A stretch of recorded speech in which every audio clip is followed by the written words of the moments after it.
President of the Lehigh County League of Women Voters, I welcome you to our first candidate event of the election season.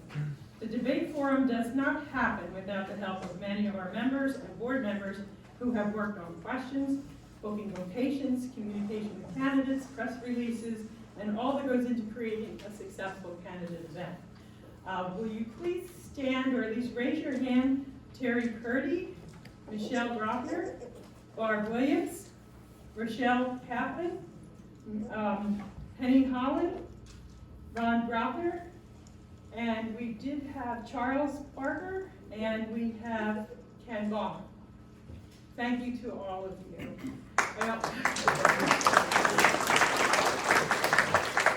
I also want to thank the fellowship community for graciously opening its doors for this candidate event and preparing so well for our visit. But most of all, we want to thank our candidates. Dean Browning, representing the Republican Party, Nick Miller, representing the Democratic Party, for accepting our invitation for tonight. This takes courage, it takes responsibility, and time to prepare. So we thank you and we wish you both the best.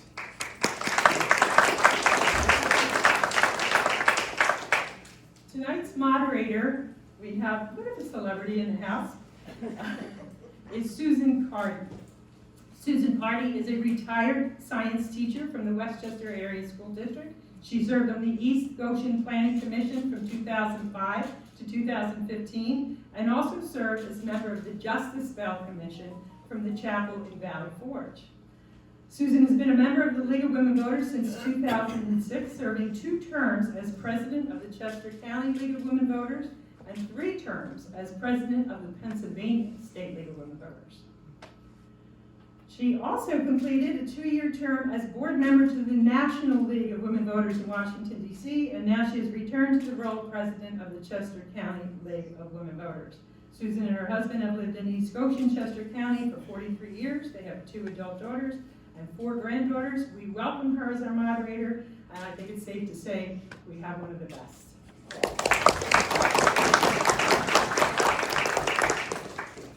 Thank you very much. Thank you. Wow, I feel more pressure than I bet you do. This better be good. Thank you for that. That was very nice. I've never had an introduction quite like that. And thank you all for being here this evening. Honestly, it's a pleasure to do this kind of an event. It's always a service to the community to get to know your candidates.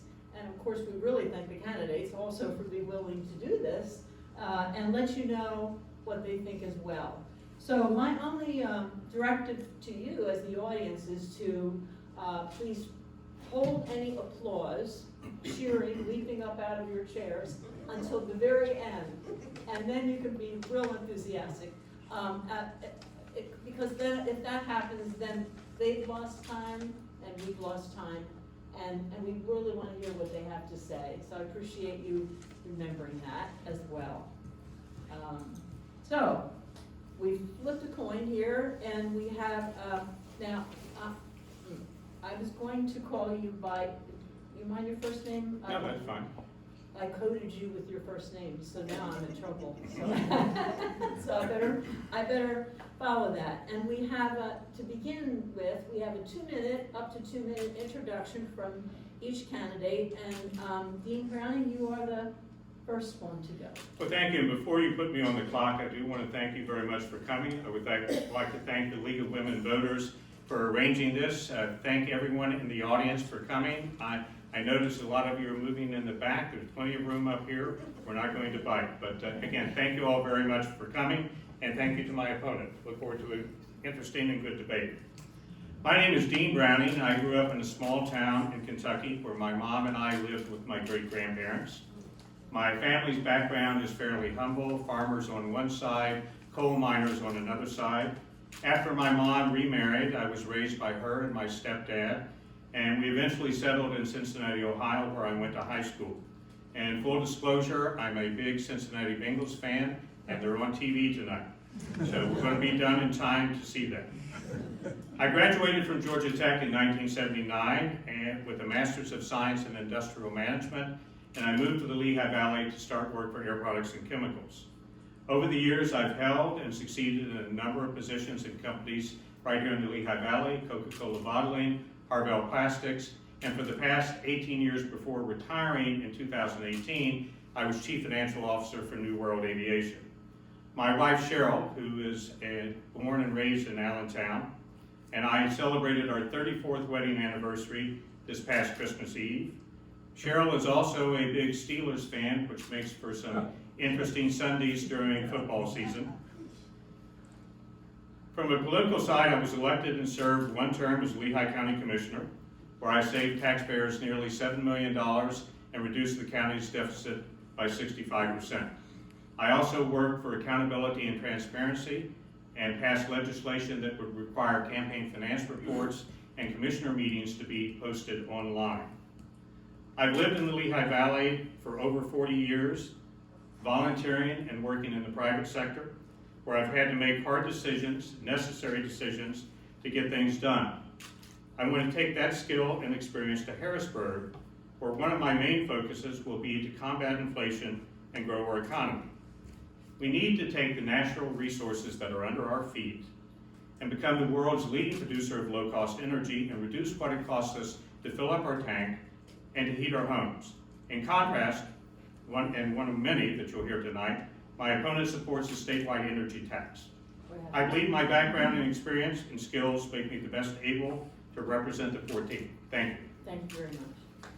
Yeah, and I apologize, I didn't introduce that, we have two ladies here who are timers that will be holding up cards reminding how much time is left, and thank you so much for what you're doing as well. Okay, Mr. Miller, you can start. Okay, all right. Thank you very much, and thank you to the League of Women Voters for hosting this, and thank you to the voters for coming out and checking out your options for this November. This is a crucial election. And my name is Nick Miller, and I was born and raised in Allentown. My family's been here for 5 generations, and my mom was a public servant, and my grandfather was a Navy commander during World War II and the Korean War, and they instilled in me public service. And I graduated from Penn State, finance degree, and also the University of Pennsylvania with my master's in public administration. And back in 2019, I was working at IBM as a project manager and wanted to give back, wanted to get involved in our local school districts. We have strong schools, you have strong communities. And I wanted to get involved. I ran for school board, got elected, and quickly realized that the change for our local school districts comes on the state level. We're systematically underfunding our school districts. And every student, every child in Pennsylvania has a constitutional right to a quality education. And realizing now in the school board that we're underfunding our school districts, we have to make that change now. So again, my name is Nick Miller. I'm looking forward to discussing these issues, and thank you again for coming. Thank you very much. Okay, what we'd like to do is start with question number 1, and Dean Brennan, you're the first Okay. for that one. We're going to alternate questions, but you both will answer the same question. So, first question, how would you work with other members of the state legislature to achieve consensus and to make real progress on the challenges facing Pennsylvania? Now, I'm going to give you, there's a second little piece Okay. to it. Would you consider updating the procedural rules if that's part of your plan? And before I answer, can you elaborate on that a little bit? Apparently that there are rules that are apparently part of the deal when you are deciding on legislature and who sees it first, second, third, what committee it goes to, what, and then determine when you're. I'll give you the answer.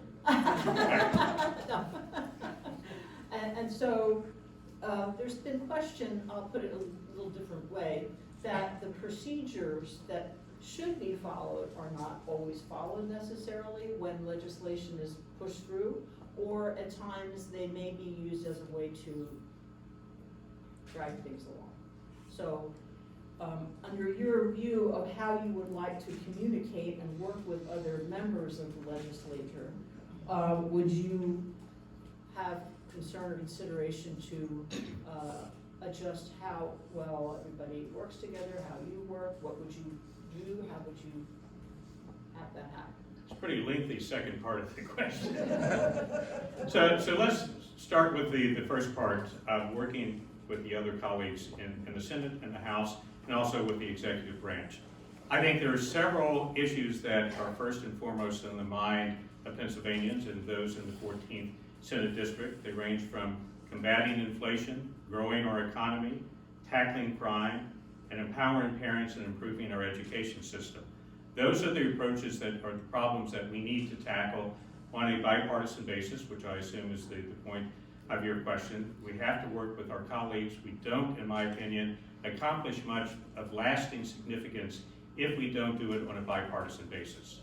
When I served on the board of the Lehigh County as a commissioner, it was a 5-4 board, 5 Republicans, 4 Democrats, and we were able to get some very good things done for the county. As I mentioned, we passed legislation to require campaign finance reports to be posted online. We passed legislation to require commissioner meetings to be taped and then made available over the internet.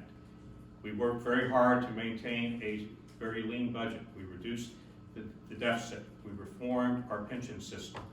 That was all accomplished with a 5-4 Republican majority. As far as changing the procedures, I do think that we need to revise the process that holds up legislation in committees. Thank you. Okay, so I believe in working across the aisle as a moderate Democrat, building coalition, working on relationships to not only see and listen to other sides of the aisle, but making sure that we get stuff done, addressing the issues that are facing our community. Community safety and family safety is one of my top priorities addressing. We've seen a number of different instances not just in the Lehigh Valley, but in the Commonwealth of Pennsylvania that have to be addressed in terms of community safety. Education funding, it's a negotiation in terms of truly investing in our education system. We use a bipartisan passed formula to fund our school districts that identifies need throughout our individual school districts, whether it's Whitehall, Parkland. It was a bipartisan deal. It was very good because it addresses the needs of school districts. So working together, we can get stuff done to address education, our economy, and our public safety. Thank you. And you will be first with the second question. It's going to be hard to keep up with this, but we'll do it. The second question states, more than 35% of occupied housing units in Lehigh and Northampton counties have one or more housing problems, including high housing costs, overcrowding, or lack of kitchen or plumbing facilities. What is your proposal to address these issues? Sure. So this past budget, we passed a Whole Home Repairs Act. Thank you to Senator Saval out of Philadelphia that adds $100 million towards homeowners being able to update their house. So energy efficiency, which lowers your energy bill. So stuff like that continues to invest in home ownership. We're about 15,000 housing units short in the Lehigh Valley, and addressing that supply side things can continue to spurring and to support economic development is a crucial piece of this senator position. Whether it's in Allentown, Whitehall, we've all seen rising cost of living, and we have to continue to address it from the state level. Thank you. One of the problems, particularly in Allentown, is the lack of single-family home ownership. We need to make efforts to increase that. There's several steps that can be taken to do that. First and foremost, we need to provide a mechanism, an incentive to allow people to be first-time home buyers. We need to revamp how we look at Allentown. Allentown has a dearth of parking spaces due to the addition of multifamily homes. We have a shortage of parking spaces. We need to expand that. Also has a shortage of green space that we need to add as well. As far as maintaining this housing stock, one of the things we need to get back to is something that was passed years ago in Allentown, a voter referendum for strict code enforcement, and we need to return to that regime. Thank you. All right, we'll begin with you with this. Okay. Oh, this actually works out well. This is the third question. How will you work to increase job opportunities for your constituents? First and foremost, we need to lower the corporate net income tax in Pennsylvania. That is one of the highest in the nation. They've recently passed a bill to gradually reduce it over the next 8 years to cut it in half. I don't think that is nearly enough or quick enough. One of the things I would work for in Harrisburg is for an immediate 50% reduction in the corporate net income tax to jumpstart companies to invest in the state of Pennsylvania so that we can grow our economy. Thank you. I believe in supporting our small businesses. I shop at a lot of our local small businesses, and increasing access to capital is one way we can do that. Also, workforce development. These are crucial to our local economy, and a local print shop that we work with was just recently telling us about how they're struggling to stay open and keep workers, and also sourcing materials here domestically. They're having to look overseas, and with rising costs, they're struggling to stay open. So continue to invest in our small businesses, which is a foundation of our community, is something that I would prioritize. Thank you. All right, question number 4. We'll start with you. What measures would you support to secure elections and guarantee voter access in Pennsylvania? I would increase access to our mail-in ballots. We have safe and secure elections. And making sure that our county election offices have the financial resources to continue our elections is a priority. Everybody has a right to vote and have their voice heard. So continue to defending their right to hear, have their voice counted is something I prioritize as well. Sadly, I believe that we have reached the point in our country where people in both parties no longer trust the system and no longer trust the results of the elections. For example, in 2018, we had the Democrat Stacey Abrams in Georgia, and in 2020, we had President Trump. I believe our system is broken. We need to make changes. And I think my opponent, even though he said otherwise, I think my opponent would agree with me for no other reason than it took 30 days, an entire month, to determine whether he won the Democratic primary. As another example, we had a recent election for a Lehigh County judge that took almost 7 months to resolve, went through several different court cases, several different judges.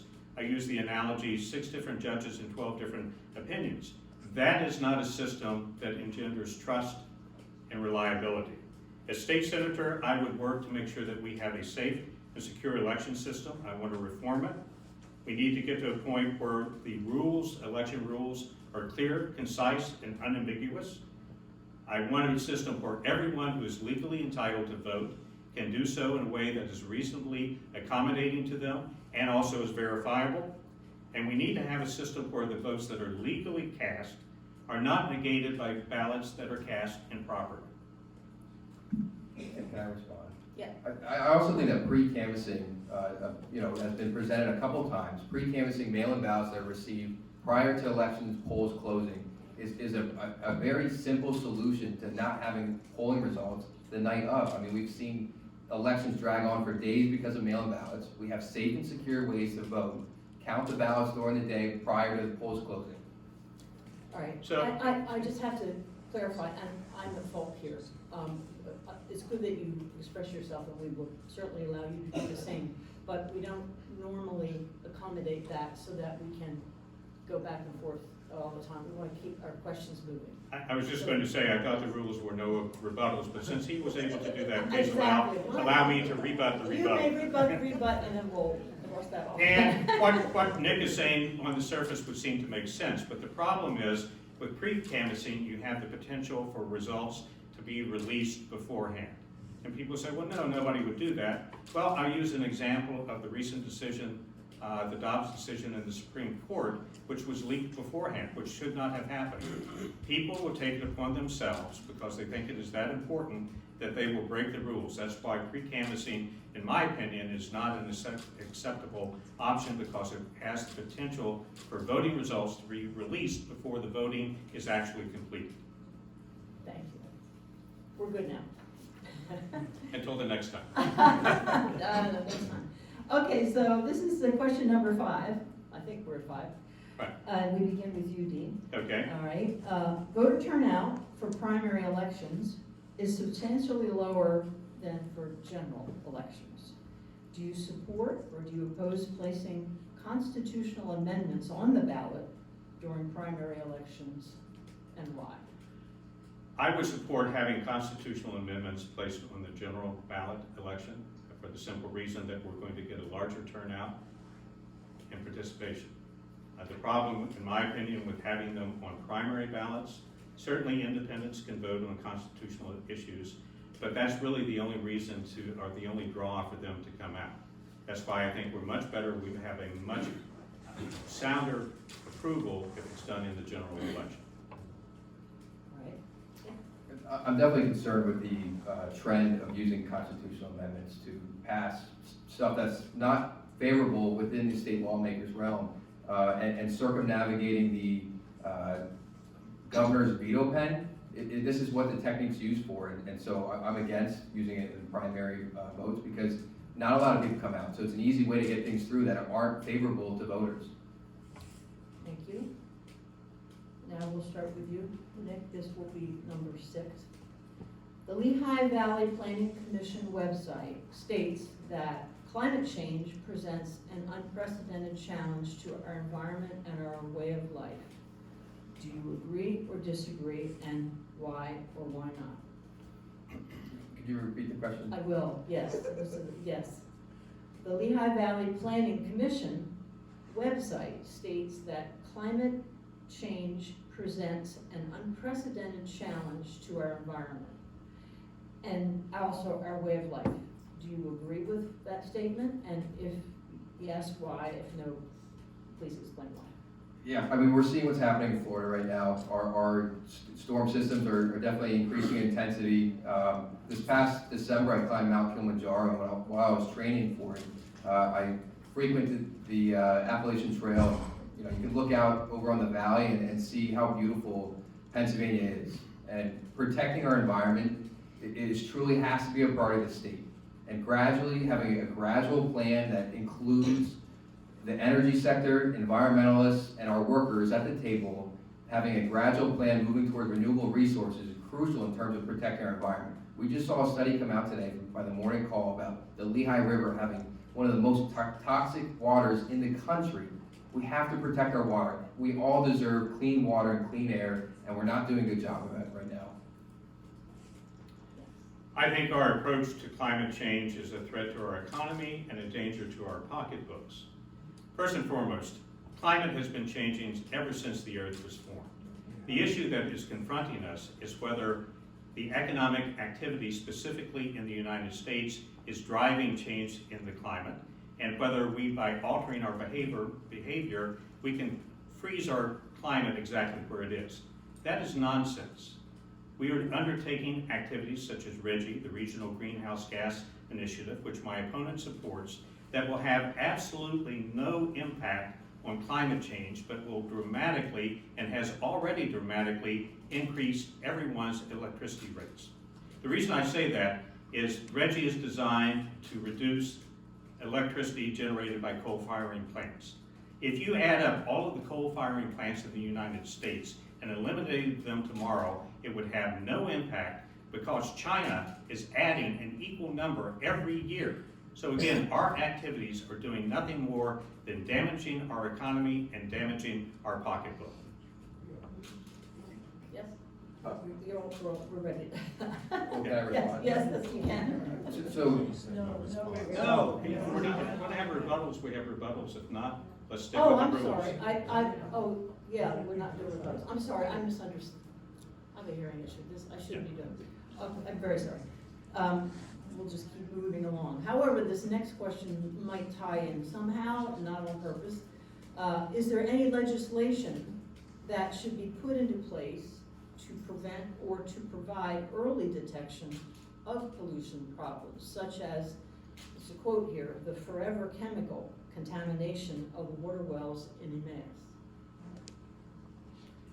I believe that question comes to me first. Yes. I'm a firm believer in being good stewards of our environment, and I would support any legislation that furthers that objective. We cannot have forever chemicals polluting our waterways, and I would support efforts to stop them. All right. So I would definitely be in support of that. I mean, just for what I just cited, you know, knowing that the Lehigh River is being contaminated with these forever chemicals, we have to take action now. And in terms of, you know, long-term planning and RGGI, the reality of that is it's stuck in the courts and it's not impacting your budget right now. And that's why I said I will support and work with Josh Shapiro when he's elected governor to have a long-term plan from a gradual move from dirty energy to sustainable energy sources, renewable energy. Right now, the state only requires 8% of its energy coming from renewable sources. We have to have a gradual plan. It's not gonna happen overnight, and it's gonna be a gradual shift to something about 25 to 30%. Thank you. Well, all right, and you will begin with this question, the next question. What is your position on the right of privacy of the individual to make reproductive choices? Family decisions are with the family. I'm not a politician out in Harrisburg should be making a decision. What a woman or a family, makes for that decision. It's a family decision. I don't think a politician should have anywhere near those privacy. That's an in-house conversation. I support women's rights to choose and a family's right to make a family decision. So you'll start the next question. No, I've got to answer Oh, I'm that. sorry, I, two people and I'm confused already.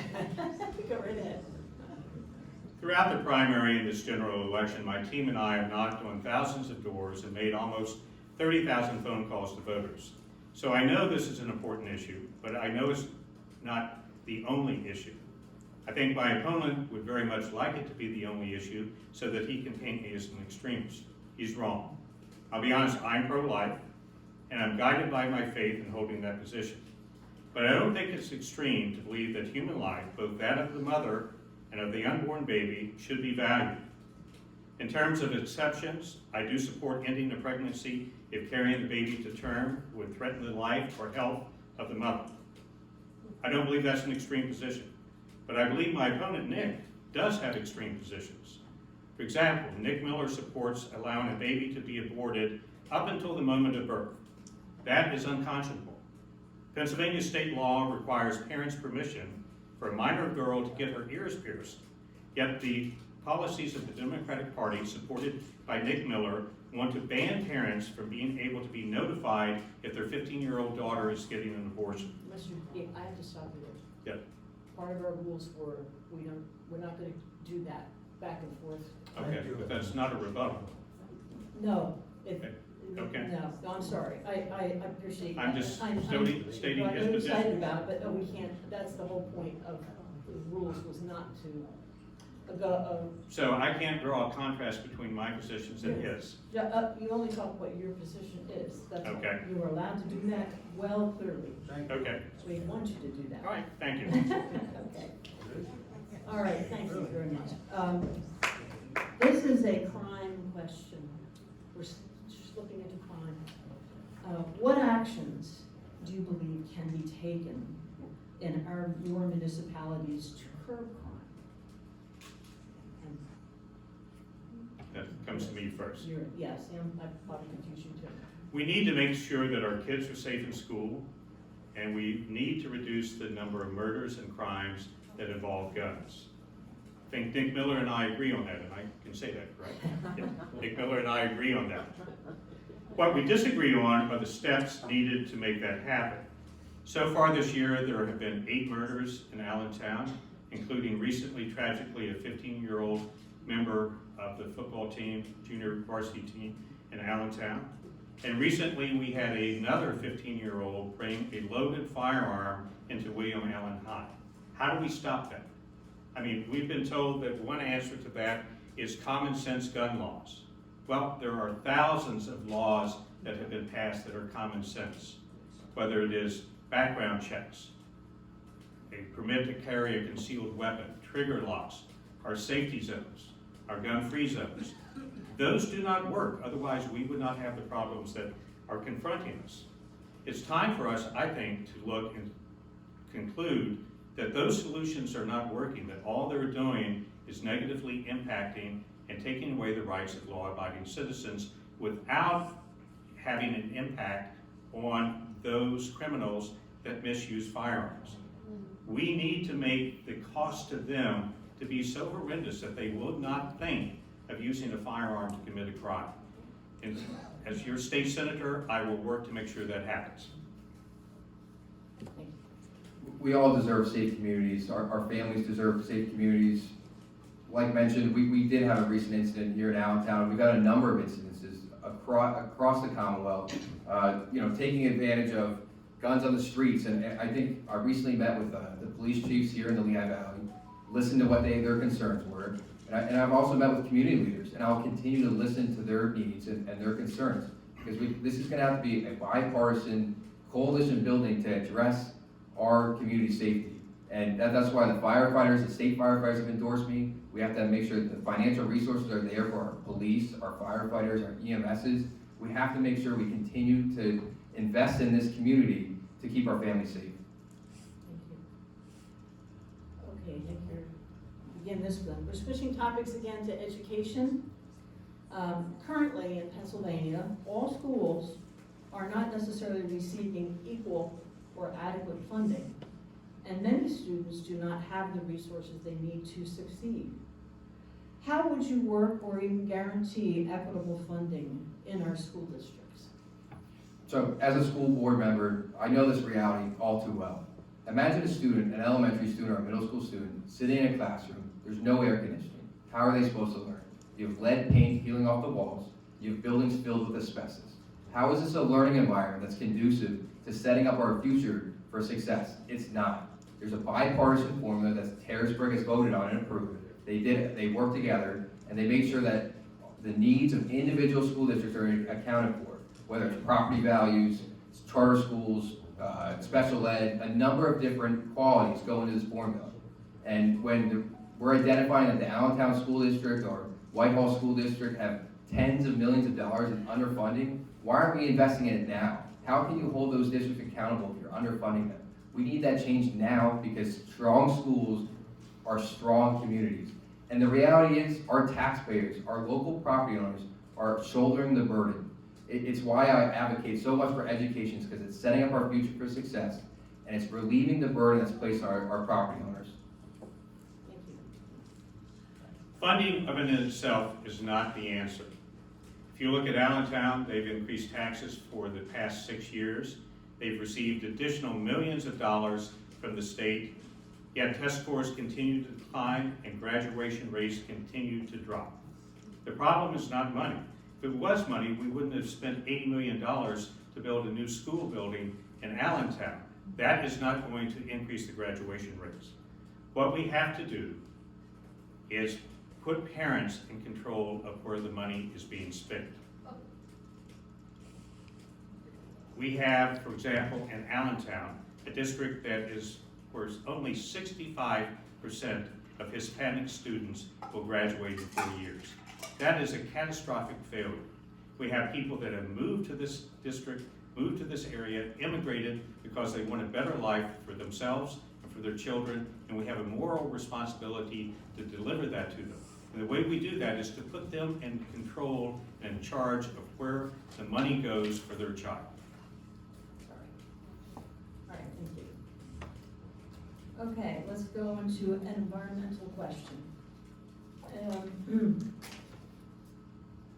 According to the Pennsylvania Environmental Research and Policy Center, Lehigh Valley has the 7th worst air quality out of 28 urban areas and rural counties in Pennsylvania. What is your recommendation to address air quality in our region?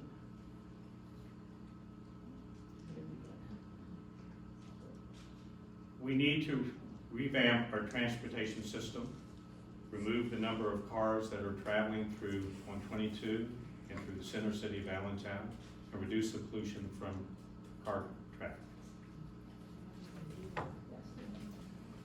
So as I mentioned, supporting a policy that gradually increases our energy supply from renewable sources. Right now it's only 8%. Increasing that to 25 to 30% over a reasonable amount of time is a way we can stop our reliance on foreign energy sources, and also making sure we're protecting our environment using renewable energy sources, making sure that we have clean air and clean water. All right, thank you. Okay, next question is a change of topic again. I know. It has to do with minimum wage. Many legislators from both parties have put forth resolutions on increasing the minimum wage from $7.25 an hour, which has not been increased in over 10 years. what would you specifically do about the minimum wage in Pennsylvania? So I support a reasonable increase to minimum wage. We haven't seen an increase in, like you said, in over 10 years. Our state lawmakers pay, salaries are tagged to inflation. Why do we not have that for our minimum wage workers? What's the difference between a lawmaker and someone that's working 40 hours a week in at a fast food restaurant? They deserve to earn a livable wage. I would support the proposal to open it, to increase the minimum wage from $7.25 to $12 to $14, and then tag to inflation. Everybody who works full-time should be able to support themselves off the wages that they earn from a day's work. The problem is the minimum wage is not a permanent wage. It's an entry-level position, an entry-level wage where people can start to work, gain skills and experience to increase their value to their employer. The problem with a mandatory and arbitrary increase in the minimum wage is that it impacts small business owners. For example, I was recently at an opening of a small restaurant in Allentown on 4th Street. The gentleman works there and he has another employee who I assume he's paying minimum wage. If he is forced to increase that employee's minimum wage, there's only two ways he can recover that. To increase his cost, which means those folks in the area are going to pay more for their food, or it will come out of his pocket. If we are going to mandate an increase in the minimum wage, government should have skin in the game. I'm in favor of a business-friendly increase in the minimum wage where the government picks up the difference. Thank you. Oh, I'm sorry. I'll go again. I'll stay with it. You can guess or no. Okay, I'm busily looking at different questions to challenge you with here.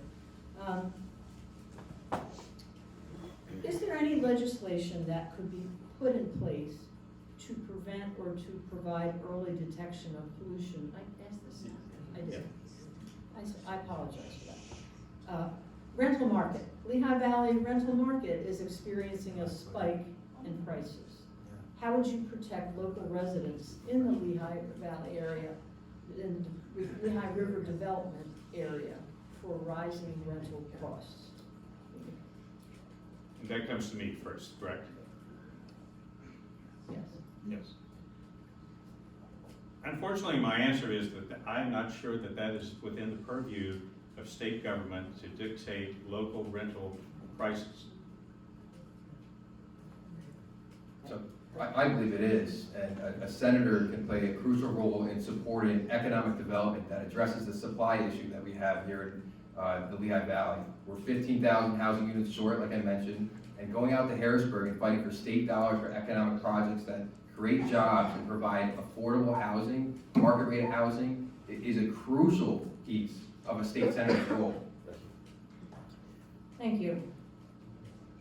Changing topics again, how do you plan, or would you plan, to elevate or make more positive political discourse in the whole state of Pennsylvania, in our state? From the beginning, I've consistently campaigned on effective leadership, focusing on the issues that our community is facing, investing in education, community and family safety, and supporting our local economy. We have to continue to work across the aisle, which all too often doesn't happen. We can't have leaders that are going to drag the Lehigh Valley into the national polarizing politics, talking about issues that aren't even affecting the Lehigh Valley. So continue to focus on the issues and the policies that's going to positively affect the Lehigh Valley is what I would commit to doing. Thank you. It is no secret that over the last several years, our political discourse has become more and more divisive. We all face the same problems. We all face the problems with inflation. We all face the problems of how do we educate our kids so that they can succeed in the 21st century. We all face the problems of how can we be safe in our communities. Those are problems that all of us face, so therefore the solution should come from all of us. We need to move beyond the divisiveness. We need to move beyond where we are talking past each other and realize that we have a common goal and a common interest that we can solve together. Ready? Yeah. I know. Yeah. All right. This is an interesting question, I think, for conversation for sure. Would you support that our independent or liberal and also libertarian parties, voters, can vote in the primaries? Why or why not? Yes, I would. I mean, the simple answer is, one of the answers is they certainly could register as Republican or Democrat if they wanted to participate. But the fact of the matter is that they have chosen not to. We pay tax dollars to conduct the elections. So I would be in favor of opening the primary to other registrations. I would be in favor of it. I believe that every Pennsylvanian has a right to vote and have their voice counted and voice heard. So I would definitely be open to it. Thank you. Okay. I asked you these questions. We have a lot of duplicates. I'm sorry, I'm taking it off. All right, I think this is a fair, reasonable question, and it begins with, would you support or do you not support candidate for governor Mastriano's plan to gut our public education funding? Absolutely not. Mastriano's plan for public education would decrease Whitehall School District's teachers count by 250 students. An Allentown School District would lose $100 million. Northampton, the same thing. It would absolutely gut public education. And this is an investment in our future of tomorrow. And to do what? To send students to charter school? There's 17,000 students in the Allentown School District. Where do you put 17,000 students? It's an absolutely horrible plan. Absolutely not. Well, first of all, I reject the premise of the question.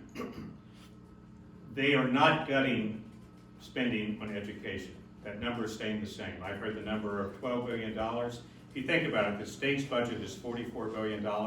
You're not going to cut $12 billion, which is 25% of it. The money is not being cut. Instead, what is going to happen is the shift would take place between who controls where it is spent. The parents would be given control of where the money is spent. We've gone through this before on the other issue, but if you look at it, my opponent just mentioned the Allentown School District. 20% of the students in Allentown have already made a decision to leave that school district because it is failing. The others can't, because they can't afford to. We need to make school choice where it's available not just to the wealthy who can afford to send their kids to private school, or not to those folks that can afford to move to a more affluent suburb. We need to make it available for everyone, or we fail everyone. Again, we get back to, the way we do that is to allow parents to control the funding that is attached to their child. We fund kids, we don't fund school districts or school buildings. Answer that question too? Yeah. Seriously. Okay. We will begin with Dean again. I know I'm doing this. This is an interesting question I find, and they're all interesting, really. It has to do with the public transportation here in Lehigh Valley. What improvements to the public transportation system here are needed, and how would you be able to support their implementation? Well, that I think is a role the state government can play. We can increase funding for Atlanta to allow them to increase their capital stock, to increase their rolling stock. There are a large number of people in the Lehigh Valley that rely on public transportation to go back and forth to work, to move their kids to school, to go grocery shopping. So it's incumbent upon us to expand those opportunities. Infrastructure is a big deal for everybody and every day. I'm sure a number of us took Route 22 on their way here today or impacted it often. And I believe that right now we have federal dollars available to widen it to 3 lanes, and we have to have state dollars to match that. That's something I would advocate for. 2 lanes to 3 lanes is a substantial change. This is a main artery for the Lehigh Valley in terms of economic development and also quality of life. That's something I would advocate day one for, and making sure that we're taking care of our roads. But on the other side of it, though, is that being in the changing economy, we have to be fiscally responsible as a state government and make sure we're spending our tax dollars responsibly. Thank you. Caleb. Okay. This question has to do with farmland, whole different arena again. What would you do to preserve the farmland in the 14th Senate District? So protecting farmland or open space, again, we have a beautiful Lehigh Valley. My sister has a farm, 10 acres, and she runs her small business off of it. It's a fresh cut flower farm. And, you know, I was out there today taking a walk and just kind of taking in the beauty of the Lehigh Valley and supporting programs with state dollars, making sure that we're conserving farmland in the long term. We've had a significant development in terms of warehouses taking up farmland. We have to continue to have smart growth, but also protect our environment and open space. This is something I have some familiarity with. When I was on the board of Lehigh County Commissioners, I was also chairman of the Sterling Raber Farmland Preservation Board, although it wasn't called the Sterling Raber Board at that point in time. That is a entity set up to acquire farmland in Lehigh County, taking local dollars, county dollars, and state tax dollars to buy the development right to farm property so it can be maintained in its current state. I would support continuing funding for that and encourage all counties, particularly Northampton County, to expand their efforts for the farmland that's located in the 14th Senate District. Thank you.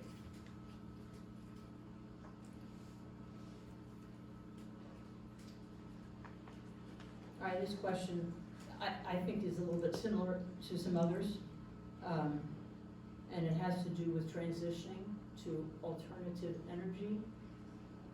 What steps would you take to increase a transition to alternative energy sources as our natural resources become depleted? Well, first of all, the transition to renewable energy there is simply not the capacity to support our current economy with a transition to renewable energy. We need to take advantage of the natural resources, namely natural gas, that are right under our feet, and become the world's leading producer of low-cost energy, and use that to grow our economy and to bring back manufacturing jobs to Pennsylvania.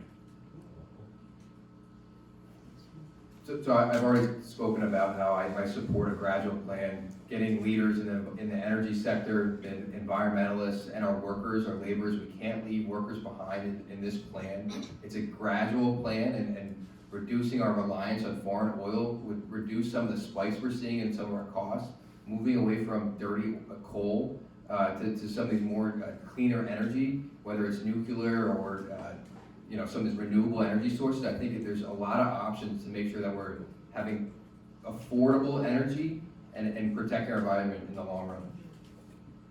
Thank you. I think we have time for about 2 more already, and then we can wrap it up. I find this most interesting. I hope you do too. This question has to do with healthcare. And it says, what, if anything, should Pennsylvania do over the long term to ensure quality health care at affordable costs for all?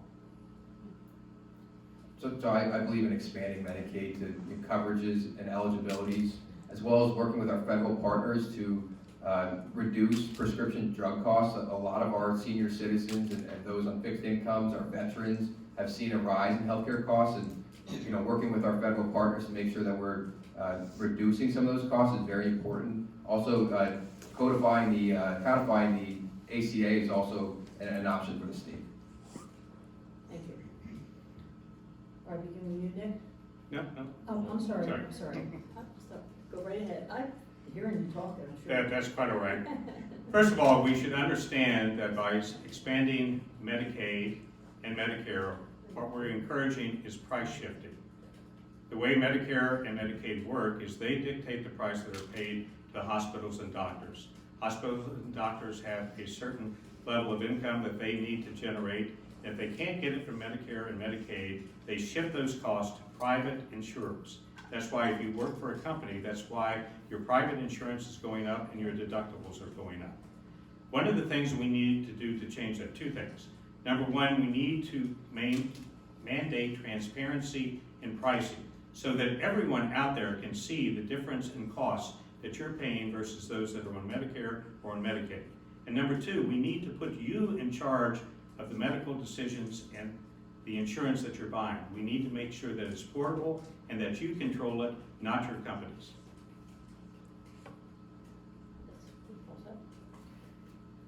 Okay.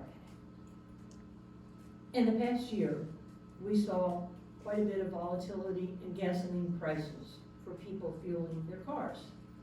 However, people with electric cars were immune to this volatility, charging their cars at a far cheaper cost. What would you do to support the transition to electric vehicles in Pennsylvania and to help protect families from future volatility in gas prices? And that comes to me. Yes, it does. Well, first of all, if you lived in California and had an electric car and there was a rolling blackout, which they experienced this summer, you would not be able to use it. And that would be the case that would happen here in Pennsylvania. Again, we get back to there is not enough electric generation capacity to support a transition to an all-electric motor fleet. There is just not that much available. I keep hearing that we need to reduce reliance on foreign oil. Yes, we do. The simple way to do that is to increase domestic production. We have the ability right here by increasing domestic production to lower the price of fuel, to lower the price of home heating oil. That is going to be a shock to folks this winter here in the 14th Senate District when they have to pay the heating oil for their home. I believe in investing in our electrical grid, being able to support the rising demand for electric vehicles.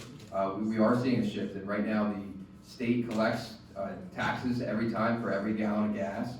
And so we're starting to see a decrease in those revenues, and being able to account for that on the other side it is very important as we continue to shift in the economy. That means state revenues are starting to shift. We have to be fiscally responsible in how we're shifting away from gasoline to electric. Thank you.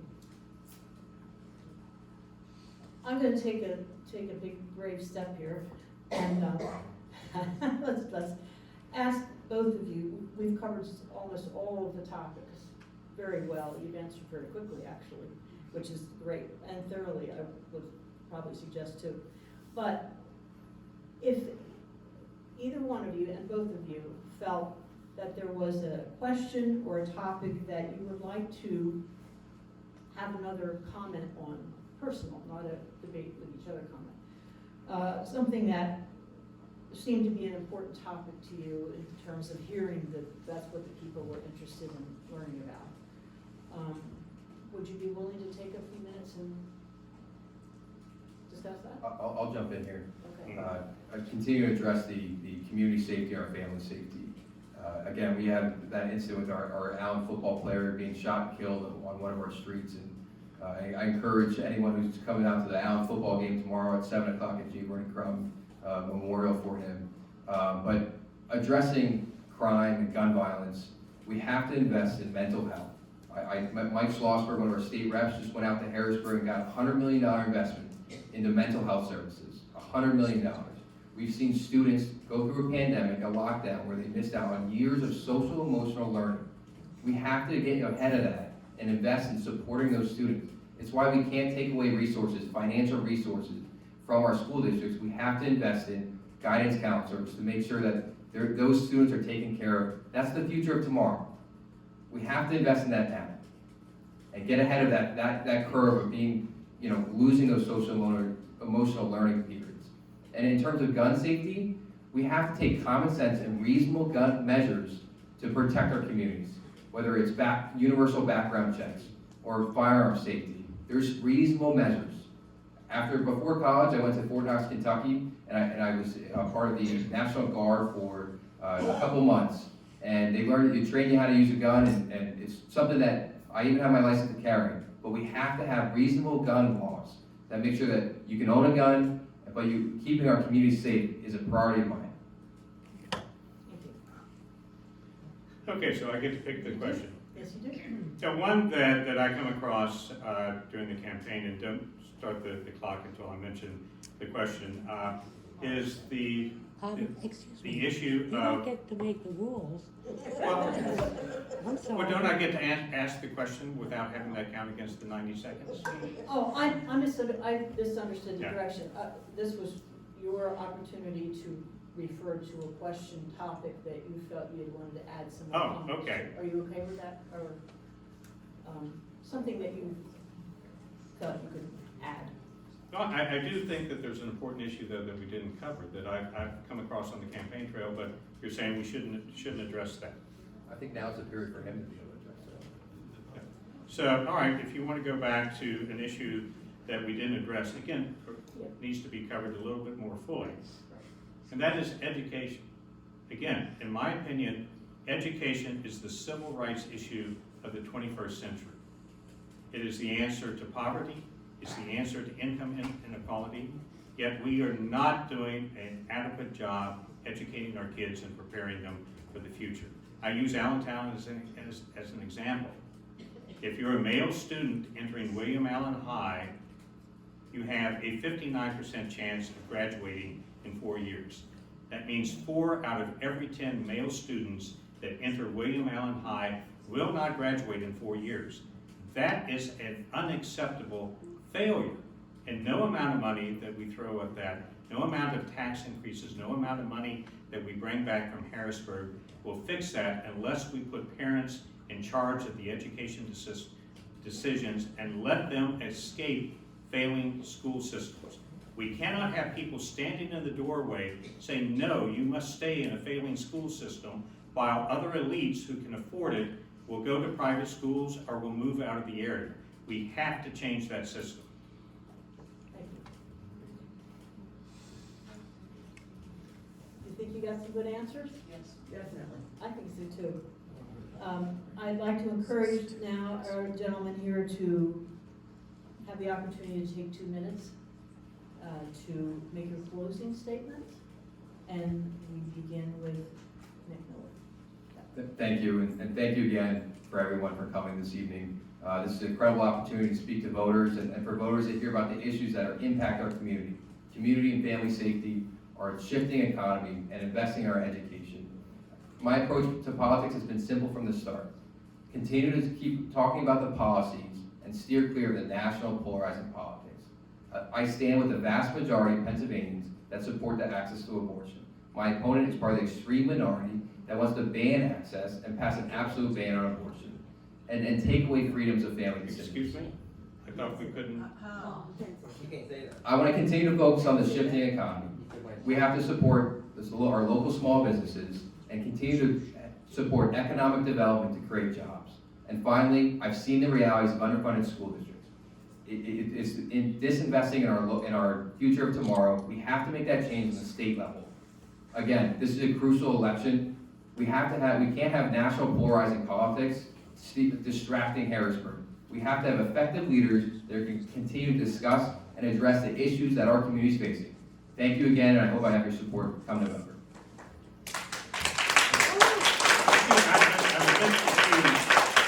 You made a statement earlier when I was doing a contrast with my position versus Nick's, and you were saying that that was out of bounds. Yet he just made a statement about me that is false. So I would like to respond to that. Good. Outside of my closing statement. Good, sure.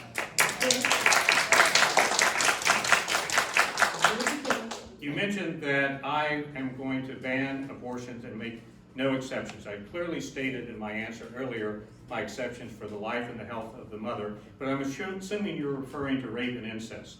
And let me speak specifically about that. Rape and incest are horrible crimes, and anyone that is guilty of that should be sent to prison for a long, long time, if not forever. I know because I've talked to thousands of people in the 14th Senate District. I know what the issues are that are important to them. And while this did not come up all that often, when it did, it was very passionate and heated on both sides of the issue. My heart tells me, and my faith tells me, that a pregnancy that results from rape or incest involves 2 lives, 2 innocent lives, and we need to consider both of them. But I know for a fact, after talking to thousands of people, my heart also tells me that we have to make an allowance for exceptions, particularly for minors. And for you to say that I will not do that is simply not true. All right, thank you. I missed that. I apologize. I missed that whole thing. I wasn't hearing it quite the same way. But I really appreciate both of your candor and the passion you both have for what you want to do. There's no question that it exists up here. And it's certainly a decision that we'll have to make. Are there, and I'll give you a closing statement, all set? You're all comfortable? I want everybody to feel like they had the chance to get it out. Any, you're good. What? I'm sorry. They finished I can't hear. they finished their statements. They did, right, I was just making sure, because I thought, well, let's just throw something else in there, I thought I might as well make sure you feel good about that. I personally thank you very much for presenting yourselves to the public this evening, and with your opinions and your experiences. It's always a pleasure to do this, and we're proud to do that for you. So thank you. Thank you. Oh, thank you.